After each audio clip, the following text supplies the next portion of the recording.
All right, fellas, time to get into this weekend's action. Today's college football is in action with a nice slate of games. The headliner is number 3 Ohio State on the road at number 18 Penn State, and a game that will go a long way to setting the stage in the Big Ten. Number 1 Clemson will be without Trevor Lawrence this week. Number 5 Georgia, number 10 Florida have trap games ahead of their showdown next weekend, and number 6 Oklahoma State looks to carry the water for the Big 12 against Texas. And over in the NFL, we're going to have Ravens Steelers, which is going to capture the nationwide attention. But we also have Patriots Bills and 49ers Seahawks that are also some pretty hot ticket items. So we'll go ahead and start with college, Drink. How's this Big Ten action shaping up, and what else are you looking forward to this weekend? Well, I think the Big Ten action is shaping up just as well. It's the reason why we was curious on why it was even a discussion that it wouldn't play. Premier conference playing premier games, and I think it's been doing what it's supposed to do at this point. To the lead in Ohio State and Penn State, that's the big game. That's the big deal. 7:30 ABC. That's Herb Street follow. And I think people, they let last week's result kind of sway like how they look at it this week. And for some reason in this game, I feel like you shouldn't. Mainly because of Penn State's offense against Ohio State's defense. I don't know if Penn State will be able to, go score for score with Ohio State, but I do know with the way that James Franklin has that offense like structure, it's going to give Ohio State some fits. Because I seen how Nebraska was giving Ohio State fits, and they wasn't even doing anything special. It was kind of like they was just running straight at Ohio State. And with the quarterback McCaffrey, Martinez, and then running backs, they didn't even have good wide receivers on Nebraska, and they still was able to move the ball without wide receivers, which was crazy to me. Penn State, that's a different ball game. They recruit well. They have receivers. They have running backs. They have a decent quarterback. And most importantly, they have good tight ends that's going to force Ohio State where they can't pack it in on the line. And I felt like when they packed it in on the line is where they had the most success against Nebraska. But I would give Nebraska this. They had a better offensive line, so we'll see how they go. I think this game is closer than – what the spreads are. I do take Ohio State, but I take Ohio State on like a last-minute field goal or something like that.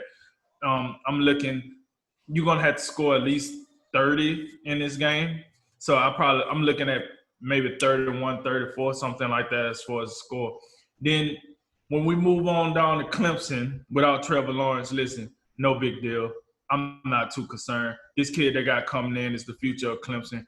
He's going to come in and play ball. And at the end of the day, Clemson is just too talented to lose to Boston College. I think that's what they're playing.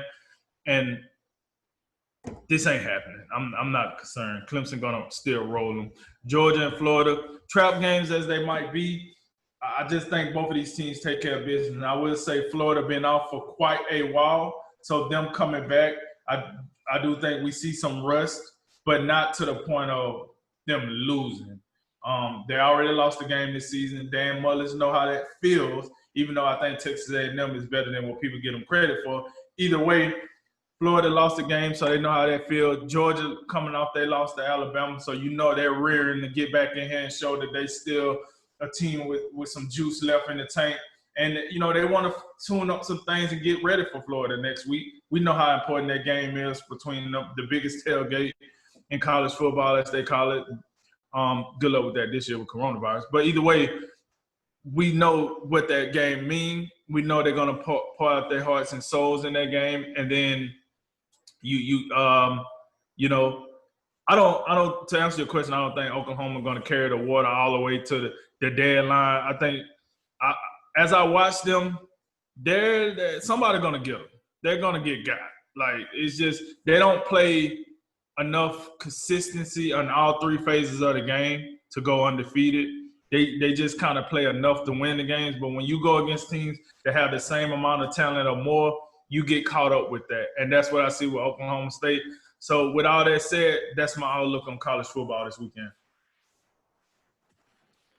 In the college ranks, I would say I think up front, and not to get too ahead of ourselves, but I thought Michigan was thoroughly impressive last week on Saturday Night Football against Minnesota. The new quarterback they got, Joe Milton. I thought he did a fairly good job. Zach Charbonnet looked really explosive from the running back position. I'm interested to see, here just under an hour away from kickoff against Michigan State, how they, are we going to see Michigan build off that success, or are we poised for a letdown? Because from time to time, we get that from some of these Jim Harbaugh coached Michigan teams. So we'll see how that goes.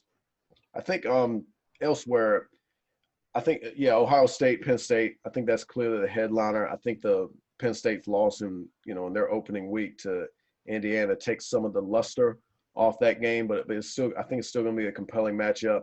And yeah, how does Ohio State look to, because like you say, they showed some holes on their defense with Nebraska at times. Really looked like they were having a pretty easy time moving the ball. I think as time went along, Ohio State was able to correct those things. But in order for Penn State to win the game, how are they going to match up against the Justin Fields and just the weaponry that Ohio State is always going to be able to throw at you? So how are they going to be able to handle that? That'll be a huge part of that game. And then the other game I was looking at, obviously Clemson without Trevor Lawrence due to the coronavirus. That's going to be, I think, I was just looking at the spread. They're still giving Clemson 25 points against Boston College. So I don't think I expect Boston College to win that game, but will they be able to make it close? Can they make it a competitive game and actually give us a little look-see to how valuable is Trevor Lawrence to Clemson? Because I think at some point we all wonder that with Travis Etienne and with the wide receivers they've had over the past several years with T. Higgins, Justin Ross. Now Amari Rodgers looks pretty good for him. And then defensively, Brent Venables always has those guys playing at an extremely high level. And for the last year plus, I think they've been outperforming actually some of the talent that they have. So what does that look like? And is Boston College, who is, they got a respectable program up there. So are they able to make those guys sweat it out a little bit? Those are some of the, matchups in the college ranks that I'm looking at. And I think when you look at the NFL, I hate to lament the same points every week, but could we get some of these 1 o'clock games that actually matter? Could we please get them into some primetime slots? The next 2 days, Sunday and Monday, the primetime games, 3 of the 4 teams are from the NFC East. I mean, that's absolutely insulting to the paying public that has to, now you got all these games at 1 o'clock. You got to, in some cases, choose which ones you want to see, and then you get stuck with just, I mean, I get it. I do get the Dallas-Philadelphia matchup. That's going to be compelling because you got to think one of those teams is going to win that division. But I mean, to be subjected to anything New York football related, whether it's the Giants or the Jets, I mean that's cruelly unusual punishment at this point, and we shouldn't have to be subjected to that. But that's what we're going to get on Monday night. It's going to be a train wreck. But on the things that matter in one of those 1 o'clock games, it really does matter. I think Pittsburgh and Baltimore, that's going to be fantastic. I think that for me, I think that's the best rivalry in football, and it's just going to be a great matchup. And I'm a little surprised. The spread is at 4.5. Baltimore's way right now. I think that's a bit surprising. I think that's a pick'em game for me. I'm not even sure. I'm not even sure if home field advantage matters due to the restrictions and crowd sizes. So it's going to be interesting. I think the biggest matchup I'm looking for in that game is, Lamar Jackson against that Pittsburgh pass rush. How does he maneuver against that? And are the guys I'm thinking specifically of Stephon Tuitt and Cam Hayward, are they going to be able to get that interior pressure, which really can make any quarterback uncomfortable no matter their mobility? If those guys are able to have a big day, then that's going to be problematic for Baltimore. But if they can hold them off and Lamar Jackson is able to move around at will, make plays outside the pocket, then I think Pittsburgh could be in trouble. But I think as a whole, it's been a little bit surprising. We haven't seen Baltimore really thoroughly dominate people the way maybe we thought they would. So I think that's one of the things to watch out for in that game. The other two matchups, though, and I think they're covering the lead in San Francisco and Seattle. I think that's going to be a tough game for Seattle, based on what we've seen the past couple of weeks from San Francisco. That running game, seemingly no matter who's in the backfield, is starting to really get some traction with all the different things that they can do. And we know Seattle's defense, they've been struggling, and we covered that early in the trade deadline segment. And then San Francisco's defense, we know they're still capable, even though they've lost some pieces, got some guys out. They're still capable of turning up the heat on quarterbacks, making things difficult, even for a guy like Russell Wilson. So I have to see how that plays out. And then Buffalo and New England, I think this is a last stand game for New England already this season. You drop to 2-5, we could be looking at a fire sale from Bill Belichick. But if you win, you maybe could have maybe that could be a rallying point for the season and get it turned around. Those are the NFL games I'm looking at as well. Yeah, Drink, you want to jump back in on the NFL side of things real quick? Yeah. My bad. I chopped that all up, huh? But listen, just like Jay said, hey, the Ravens and Steelers, listen, that's prime time football. What are we doing here? 1 o'clock. Okay, whatever. I guess we're gonna take the Redskins approach and just don't put a lot of effort into it. And then we're looking at the the Bills and the Patriots, right? I've been on this Bills bandwagon for quite some time now, and I think this is the time. Hey, Bills, can you give me something? Can I look right at some point? I've been on y'all bandwagon even before the lateral to the referee in the playoffs last year. Come on, do something, help your boy out. Can I get one right? Can you do that for me? And so listen. At the end of the day, like the only game I'm really looking forward to is the Ravens and Steelers. I'm not gonna lie, and I want the Bills to win. So that's my take on the NFL. Yeah, one more. Rams Dolphins. Can't wait for that one to his debut. Oh, it is. Oh That's my. a fact. It's getting showed on all Alabama stations, by the way. But yes, that's a fact. I forgot about Tua's debut. Yeah, as far as the college action goes, real quick, we'll say what's gonna be fun with Clemson is we're gonna get a look at the new guy coming in, DJ. I think it's Wayangalele. I think it's how you say it.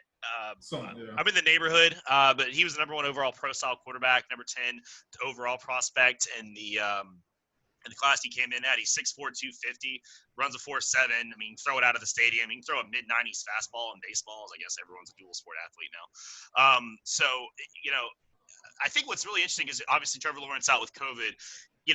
Jay, I think when you guys brought it up that we were talking about the potential for how valuable is he, but I think also if Trevor Lawrence can't go, I mean, they have Notre Dame next weekend. So how does that play out? Do we, if he's still recovering, this kid shows up against, you beat Boston College, whatever. You beat you go ahead and take care of Notre Dame with your backup quarterback. They're gonna smoke Notre Dame with their backup. They probably are. I don't think Notre Dame's very good. But my thing is this: if this kid looks great and he looks like the future, does Trevor Lawrence say, "Hey, you know what? I got a first-round pick coming up. I'm gonna go ahead and take a shower, get ready for that. I'll see y'all next year. See y'all never," type thing. How does that play out? I mean, these things can change pretty fast. I think y'all broke down the Ohio State game really well. Penn State, remember James Franklin just signed that big contract extension. You drop your first 2, and Ohio State winds up dragging them all over the field, and that game gets out of hand. Boy, that doesn't look good. And I will say, Georgia and Florida definitely have trap games. It was alluded to. Florida is talking about, the defense was bad, and now you've had 3 weeks off, and offense can still get some stuff done. You can still work on some stuff. Defense, you have to be able to react. And Missouri plays this really strange, kind of gadgety sort of offense where they use the whole field. There's a lot of bubble screens and RPOs and all this weird, wild stuff. I mean, it's going to be tough. Florida's going to they're going to have their hands full. And Georgia going to Kentucky and Lexington kicking off here shortly, they're making a quarterback change. They're going with Joey Gatewood. So, does Kentucky come out with a quarterback Georgia hasn't seen? Georgia's coming off a bye week. They're licking their wounds as well after their loss. Both these teams could be looking ahead to the cocktail party, and one of them or both of them could trip up this weekend. I think that's an interesting thing to watch. And then in the NFL, you guys hit it pretty well. I think Steelers-Ravens, to me, it comes down to Lamar. Can Lamar Jackson throw the ball enough to make some big plays and keep the Ravens in that game? We saw the Ravens play the Kansas City Chiefs. They got destroyed, and they've been good otherwise. But that suspectness of the Ravens when it comes to these big games, you go out there and the Steelers, beat you up. How do we really start wondering if the Ravens really are that good when it counts, or are they just a regular season world beater that can't get it done when the lights are on? And the Bills should win that game. But remember, the Bills lost 2 straight to the Titans and Chiefs, and then they just kind of puked past the Jets last weekend, 18-10. Can they overcome the mental hurdles of, okay, we should beat the Patriots, but it's still the Patriots. So, can they kind of take that next step and take care of business, because they should. And if they do, then like y'all said, I think the Patriots are going to go ahead and probably punt on the season. So it's kind of a make or break weekend for them. But the Bills will be at home. And then I think the Seahawks is going to come down to does Jamal Adams play. He's a game time decision where a couple of guys are. I think Chris Carson might be hurt. So there's a couple game time decisions for them.